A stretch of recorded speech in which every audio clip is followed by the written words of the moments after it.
பாண்டிச்சேரியில ரேஷன் கடை இருக்கா இல்லையா? பாண்டிச்சேரியில ரேஷன் கார்டு இருக்கு. ரேஷன் கடை உண்மையிலேயே இல்ல. இப்ப இந்த வரலாற நம்ம நல்லா புரிஞ்சுக்கணும். இது சம்பந்தமா விகடன்ல கூட ஒரு ஆய்வு கட்டுரையே வெளியிட்டிருக்கிறாங்க. 2016ஆம் ஆண்டு வரைக்கும் பல்வேறு குளறுபடிகளுக்கு மத்தியில ரேஷன் கடைன்ற ஒரு அமைப்பு இருந்தபோது, அப்ப வந்து ஒரு ஆளுநர் நினைவு சரியா இருக்கும்னா கிரண் பேடின்னு நெனைக்கிறேன்.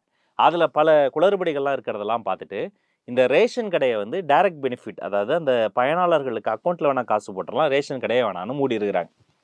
அதுக்கு பிறகு 2016க்கு அப்புறமேட்டு 2024 வரைக்கும் ரேஷன் கடை இல்ல.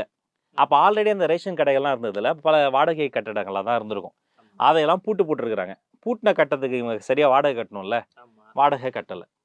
இப்ப 2024ல பல்வேறு அழுத்தங்களுக்கு பிறகு என்ன முடிவு பண்றாங்கன்னா, இந்த ரேஷன் கடைகள இலவச அரிசி குடுக்கலாம்.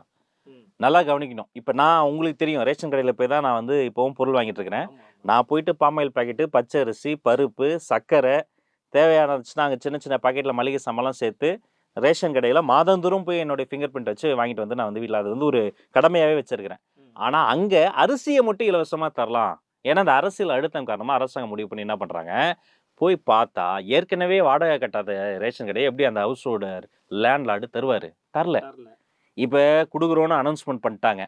குடுக்கவும் முடியல. அப்ப என்ன பண்ணுவாங்க?